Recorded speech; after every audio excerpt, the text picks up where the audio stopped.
Happy hump day, everyone. Welcome to my channel.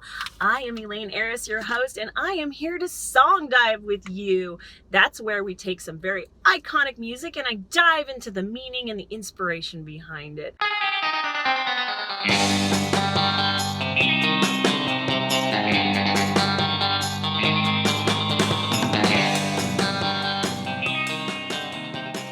I also want to be a little more professional with these. I realize I'm recording in my car, but that's because there's a cicada swarm outside. Hi, Brood X, what's up? And so the idea that I had to film in the park didn't really happen because otherwise the whole video you'd just be hearing. I promised last week that I would do something a little more modern. And for some reason, I'm still going with a song from the 90s to talk about today. So is that ironic that... No, it's not. It's just lying. If that didn't tip you off about what I'm talking about today, we're going to cover Alanis Morissette's Ironic. It's like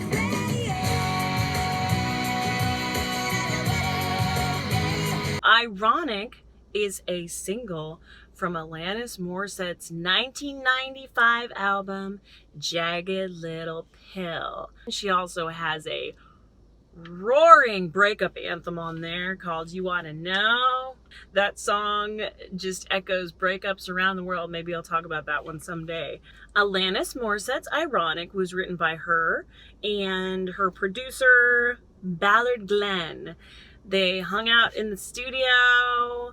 They had a music session and the song just kind of started coming together and they had a blast writing the song. The whole point of the song, they were just trying to make each other laugh with strange circumstances.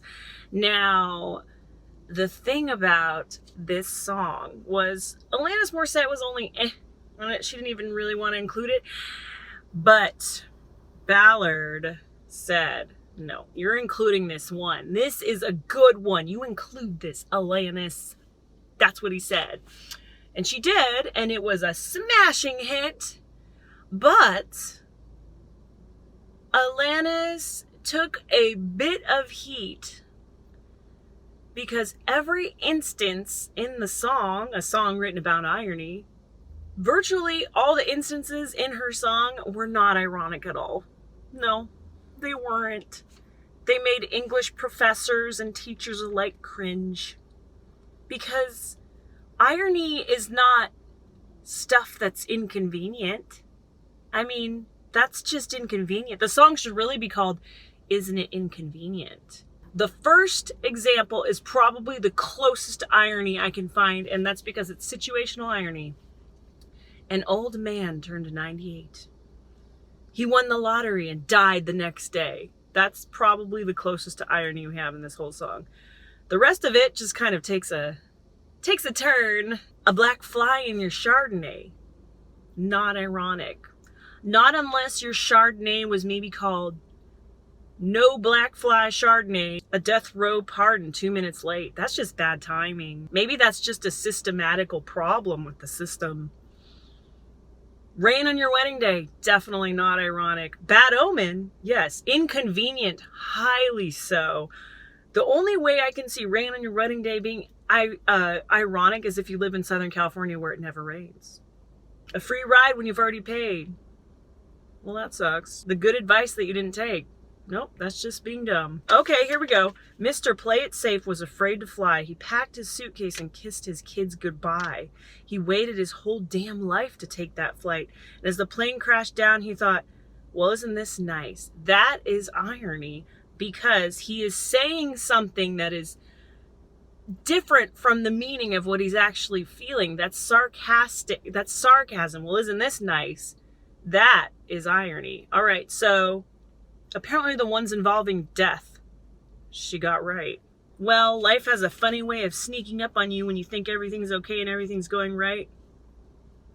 That's just living, babe. A traffic jam when you're already late. Nope, you just have poor time management. 10,000 spoons when all you need is a knife.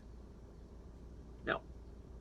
Maybe if the next day you need a spoon, but all the spoons are gone and all you can find are knives, then it might be irony. See? The comedian, who I actually don't know who this is. I have to look up a picture of him to see if I know who he is. Comedian Ed Byrne. Ed Byrne, I don't know. Put together a skit highlighting the song's lack of irony. He's quoted, "The only ironic thing about that song is it's called Ironic and it's written by a woman who doesn't know what irony is. Ouch." Apparently, Alanis wasn't really too offended by this. She made some comment where she deliberately used a big word. She called herself the malapropism queen. Yes, so I think she was deliberately using a big word that no one knew, just to prove that she was in fact intelligent. I just want to read some of these quotes from Song Facts because they're kind of funny. Kirsty from Oxfordshire, United Kingdom. Oh, she's British. I feel like I should read this with a British accent. All right, let's try this. "The fact that none of the lyrics consist of irony in a song called Ironic is ironic. Therefore, Alanis didn't cock up at all." Cock up. Is that a thing that British people say? "Oh, bloody oh, I cocked up again." "I gave the bacon to the vegetarian and I gave the spinach to the carnivore. Oh, bloody oh, I really cocked up this time." I did not know that was a thing. British lingo is the best. Jaylene from K-Town. What the heck is that? K-Town, Washington? Am I supposed to know what that is? It's K-Town. "I just love this song. I don't really give a crap if it is actually ironic or not. The vocals are great and the lyrics are just funny, especially if you frolic through other people's pain." Oh, that's something I love to do on the weekends. Just kidding. All that matters is that Alanis made a ton of money off of this, and she had fun doing it. So there you go. The fact that it's not ironic, well. So on The Late Show with James Corden, I actually watched this clip because I thought this would be worth a watch. In 2015, they did an updated version of this song where they made it more modern. They used the line, "It's singing ironic when there are no ironies." And they also said something about swiping left on your soulmate. Or wait, I don't know which is which. I don't know. Happy to say I've never had a Tinder account, so I don't know which way is which. I swipe left. I have no idea which is which. I feel like if I were to hazard a guess, left is no, like, get out of here, and right is like, yeah. Rain on your wedding day. Man, that just sucks. You know what sucked? Rain on... I'm filming this on a Monday. I try to release these on hump day, but I am filming this on a Monday.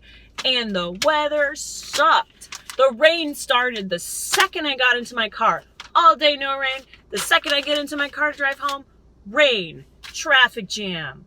Is that irony? I don't know. I'm still thinking about that one. Irony is confusing. I don't blame you, Alanis. I really don't blame you. I mean,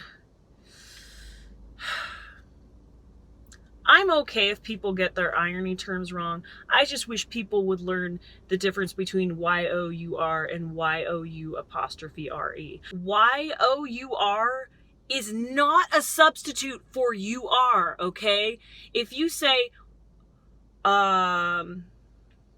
you're right, that should not be spelled Y-O-U-R, you're right. No. Y-O-U''re,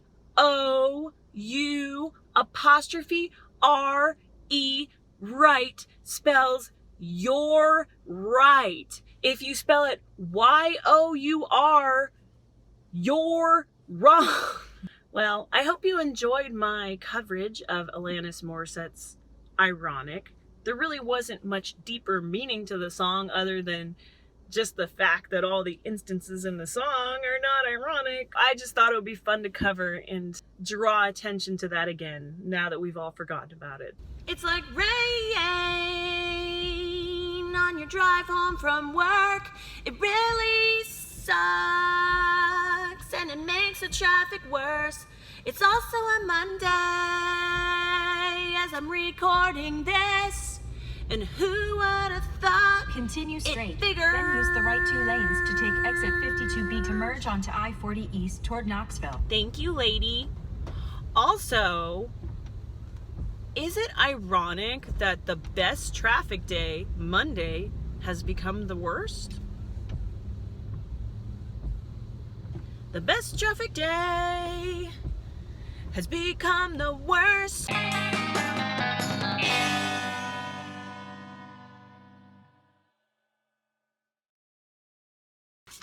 Wrong paper.